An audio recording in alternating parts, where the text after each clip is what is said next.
Hey everyone. So the last couple classes we focused on the skull. So today we're going to talk about the rest of the axial skeleton before we move on to the appendicular skeleton. So have this diagram in front of you. This here we're looking at the vertebral column. The vertebral column's made of a few different segments. So first off, we're looking at the top here. We have the cervical. The cervical vertebrae are going to be the vertebrae in your neck. There are 7 of them, and we name them by giving it the letter of the region it starts with and then the number vertebrae it is. So for example, the first one here would be C1. If we jump down, the fourth one would be the C4.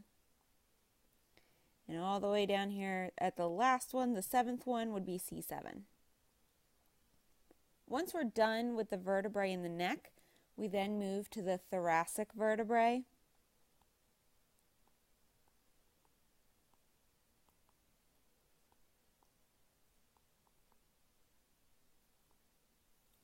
And there's 12 of these. However, now that we're in a new segment, we start our numbers all over again. So we don't say T, this first one here is T8, just because it's the 8th vertebrae. We start with T1. So our numbering starts over again. T8 is actually going to be down here where it's the 8th one in the thoracic region. We're going to go all the way down to the 12th. This is going to be our last thoracic, T12. And then from there, we begin the lumbar. So these are our lumbar vertebrae.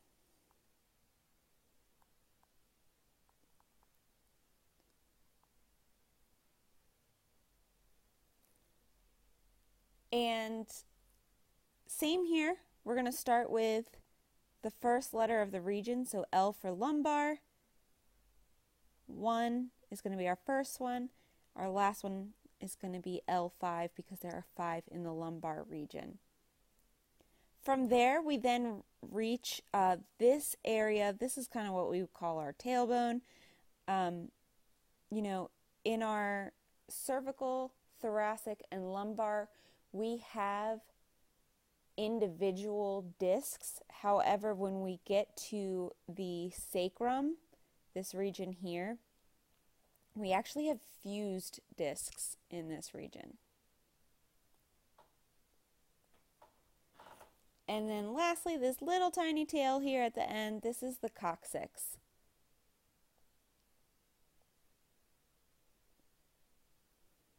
Okay. If we move on to our next diagram, let's go ahead and take a look at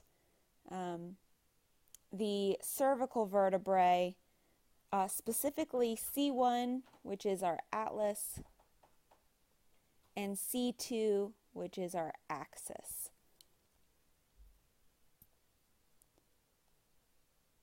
So first off, if we're looking at A here, we've got a very large hole. Remember, our word for hole is foramen. This is a vertebra, so this is our vertebral foramen.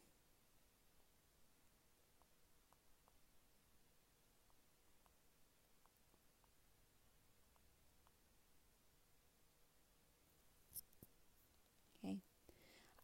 From here, we've got these regions here out to the side, our side term being lateral, which is why B is going to refer to our lateral masses.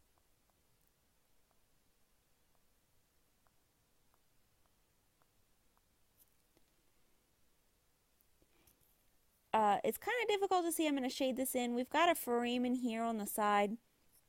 There's also one on this side as well. These are foramens that are going to carry blood supply, and this specifically is going to be the transverse foramen on either side.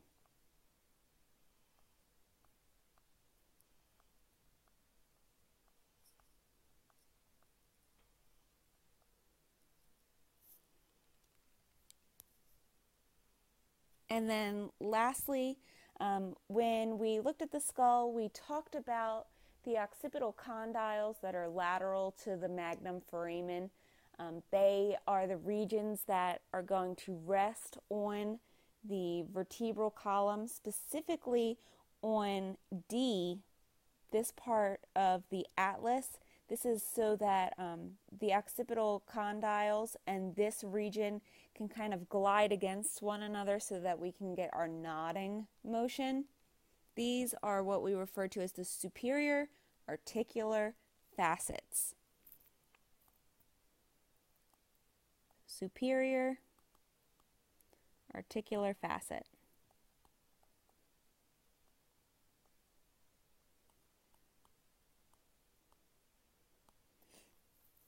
All right.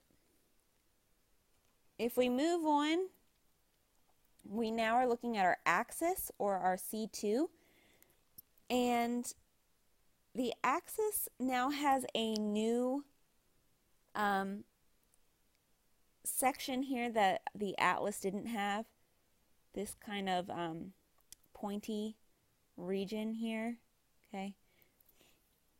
And this is what we refer to as the spinous process.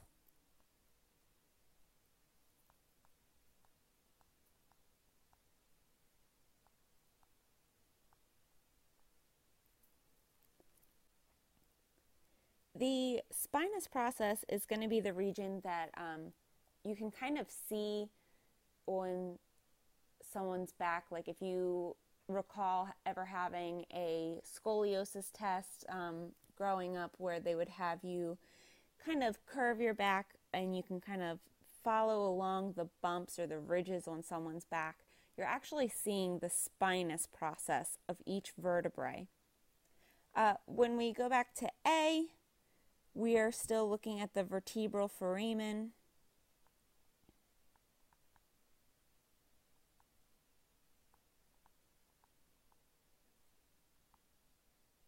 But now F, we've got a new section here that the atlas did not have, and that's going to be the body.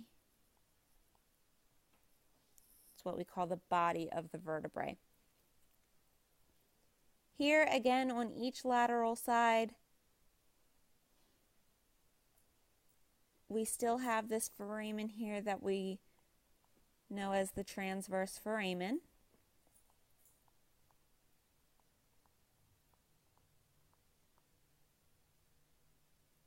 And D will still be our superior articular facet.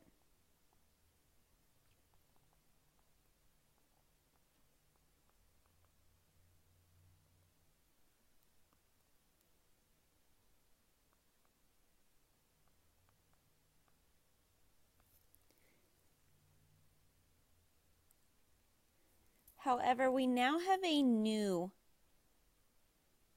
segment here. This is unlike any of our other vertebrae.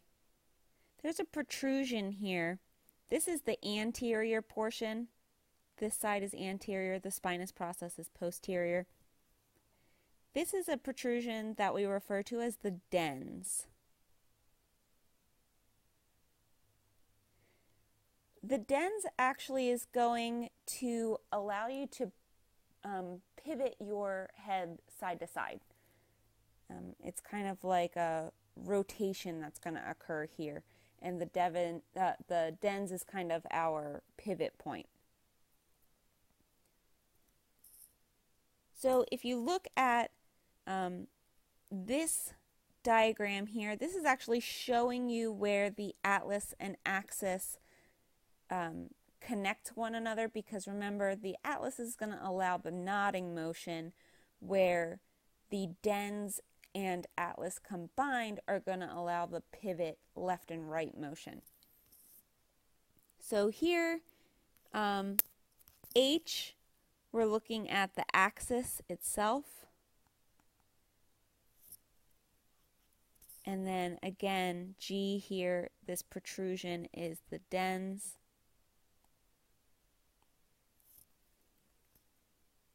And then the I, in this particular diagram, we're looking at the entire vertebrae, which is the atlas.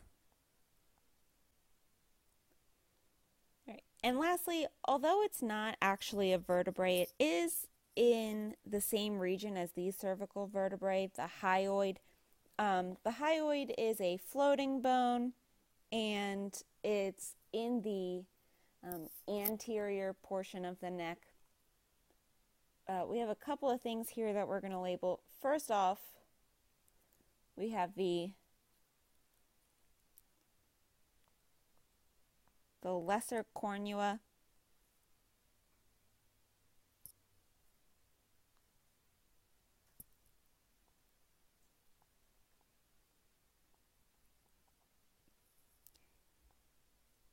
the greater cornua,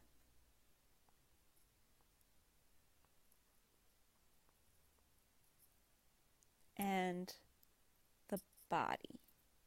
Now, the lesser is kind of like this, almost looks like a tooth or like a vampire fang here in the front. The greater is this region back here. Right? As we move on, let's go ahead and take a look at the cervical vertebra that are not the atlas and axis, because the atlas and axis are unique compared to the other vertebrae. They are the only ones that are kind of stand out. The rest of them are going to have the same features that are just similar variations of one another. So let's go ahead and look at this here. So first off, we're looking at the bifid spinous process. Bifid because there's two little processes there.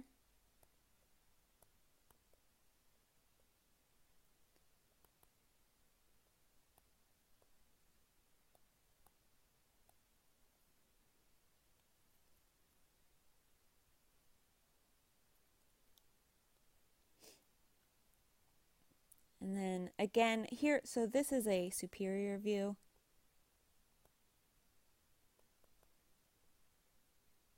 To the right, we've got a lateral view. So now this is the bifid from a lateral aspect.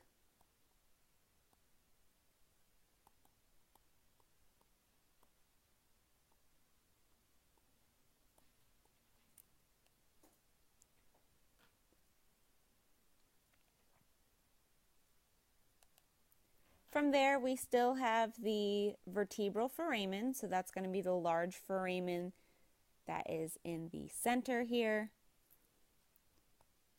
Vertebral foramen.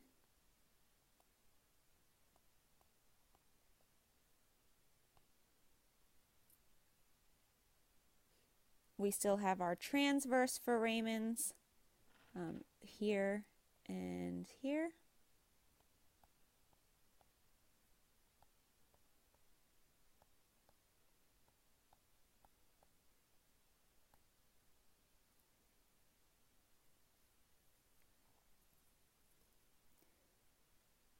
However, now we have a few new regions in this compared to what was not there in the atlas and the axis. So if we look at D, this region here is what we refer to as the lamina.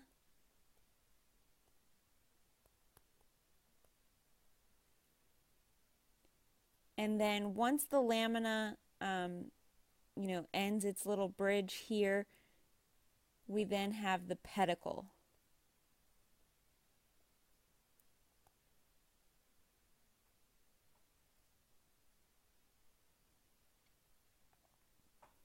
We still have our superior articular process, however, they are quite pronounced here, and they're very lateral.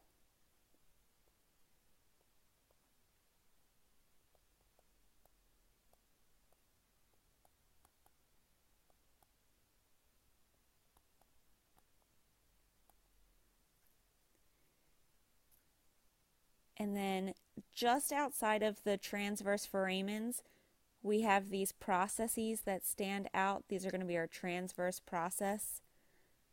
or this is going to be our transverse process, excuse me.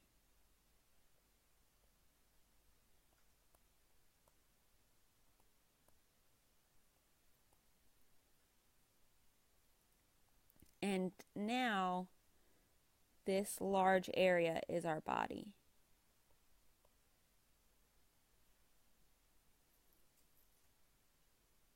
And then the last thing, so here you can see the superior articular facet. This is where the vertebrae above is going to be able to rest. This portion is the inferior articular facet. This is going to rest on the vertebrae below. So this is our inferior.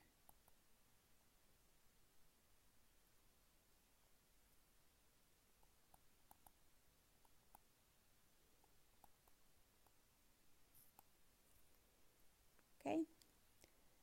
So that's it for the cervical vertebra. Let's go ahead and move on to the thoracic. Quite a few of these are going to stay the same. You'll see that the thoracic does not have a bifid. Instead, this is just a spinous process. It's a singular spine.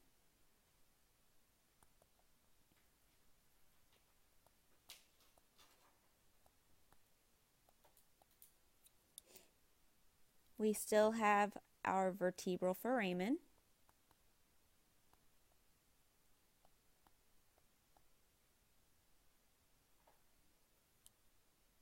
Right, so this is actually the vertebral foramen. I don't think I mentioned this yet. This is where our spinal cord is going to be protected in that region. Again, D is the lamina, E is the pedicle,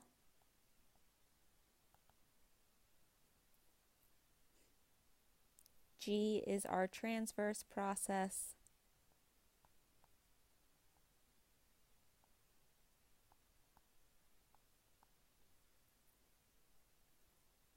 F is our superior articular facet,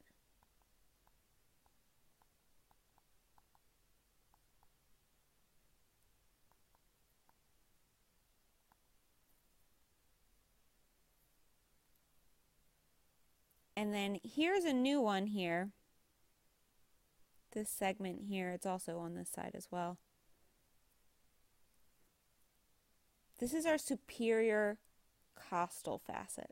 This is where we're going to have costal cartilage, kind of like a connection in that region.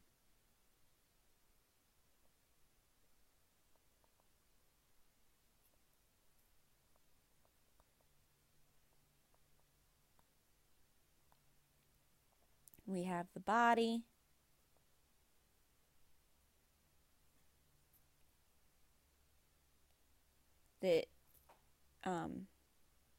This one here is going to be our inferior costal facet.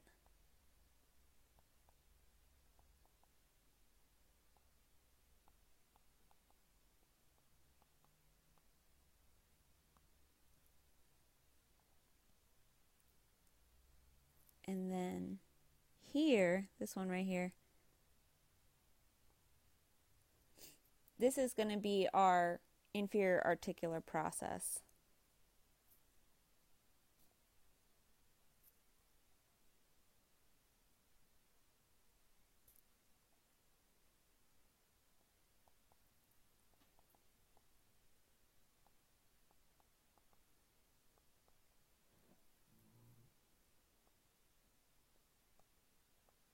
And I just noticed that above in the cervical, I did make an error. The inferior, after I had just written superior articular facet, I accidentally wrote facet again for inferior, so we're going to go ahead and correct that to be inferior articular process.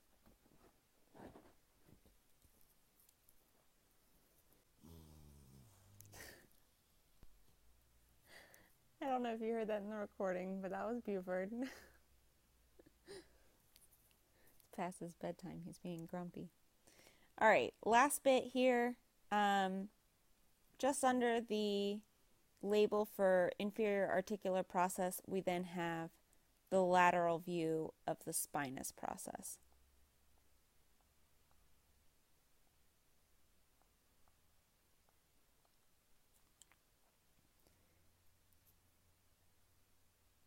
And then here we've got our lumbar. As you notice, the cervical vertebrae are much smaller, and as we move down the vertebral column, they're getting thicker and thicker, which makes sense because of the amount of weight that they need to support. So here we go. We've got, again, B is our spinous process.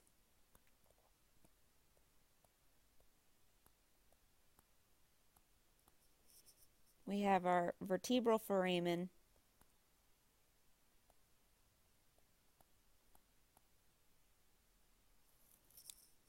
Our superior articular facet.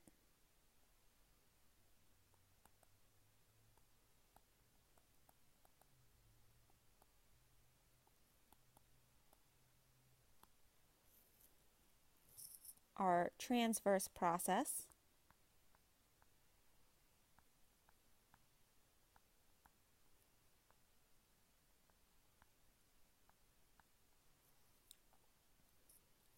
H is still the body. D is going to be lamina. E is going to be our pedicle.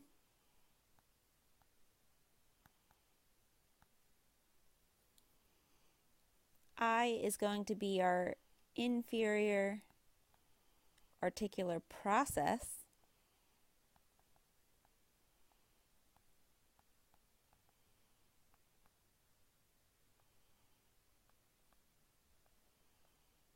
And then B, again, is our lateral view of the spinous process.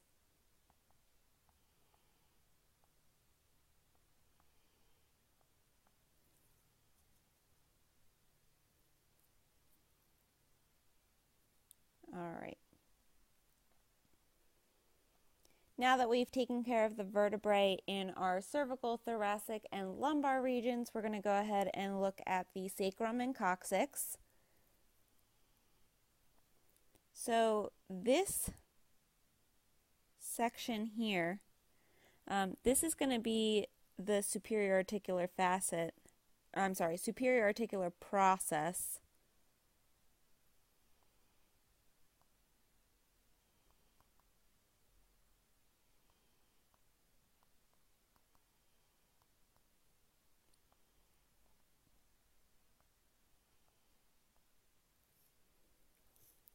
And then B, which is this region here, is the ala.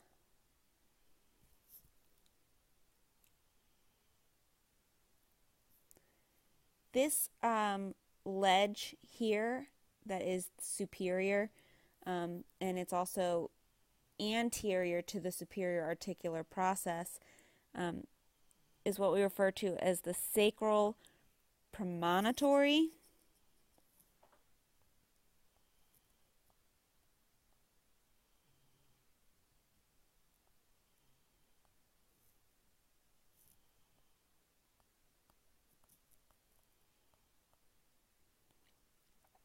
And then each of the lines following after that is going to be our transverse lines.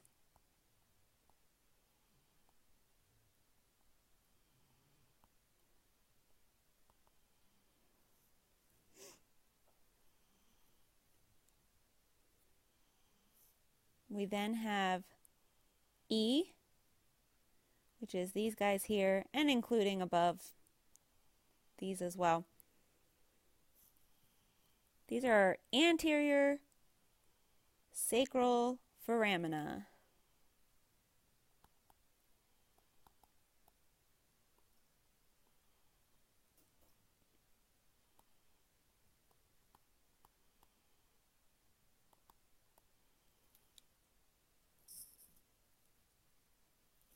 And then lastly, F is the coccyx. So this here is the anterior view.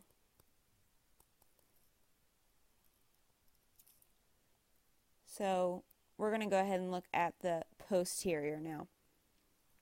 We still have our superior articular processes.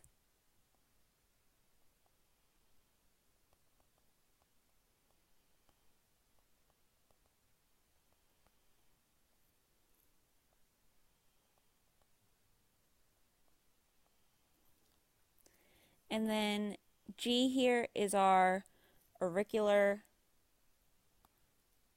surface, or auricular surface. We then have H, which is kind of like this ledge region. This is going to be the lateral sacral crest.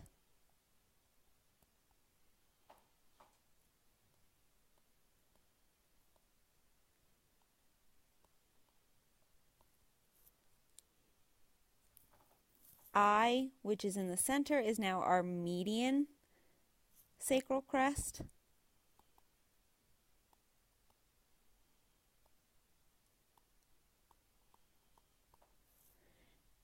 And J, we're looking at the foramina from the posterior view. So these are going to be our posterior sacral foramina.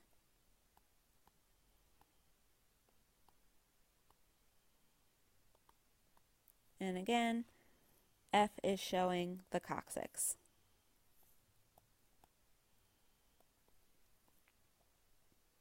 Right. Last bit of the axial skeleton, we're going to talk about the sternum and the ribs. So first off, let's talk about the sternum. This little notch here is our suprasternal notch. Supra meaning like superior, above, top of sternal notch. And then B is the clavicular notch. This is where our clavicle is going to attach.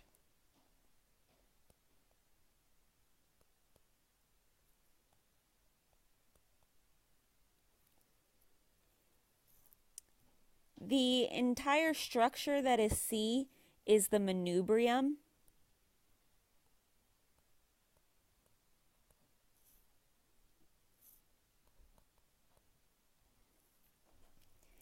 And then D, this area right here, is our sternal angle.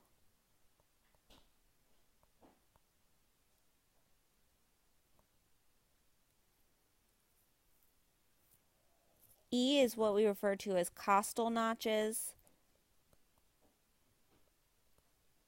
This is called a costal notch because when your ribs are going to connect to the sternum, they're going to connect through costal cartilage.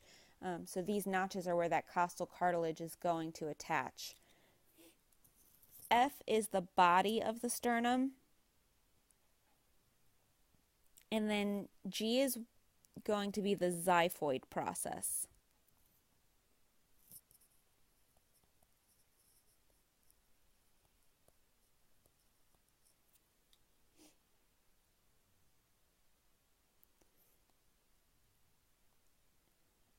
This photo here, the next one, is showing us just kind of where we've got that attachment of the ribs to the vertebrae. So this is going to be the posterior portion. This is like your spine. So it's going to attach, we've got the head here.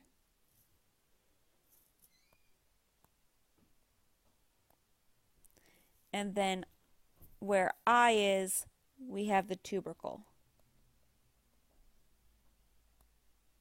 So as you can see, we've got our transverse processes here. And the head and tubercle of the rib kind of fit in there like a puzzle piece. And then if we look lastly just at the features of the rib, again, H is going to be the head. I is the tubercle, where it's going to attach to those transverse processes of the vertebrae. J is the neck. K is the angle, or the angle of the rib.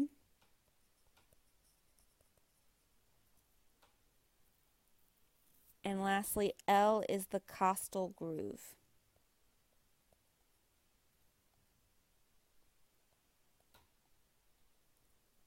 And that's it for the axial skeleton. So if you have any questions, make sure you ask me. Hopefully you don't hear Buford snoring in the background, but we will have plenty of time to discuss this in class as well. Thanks for watching.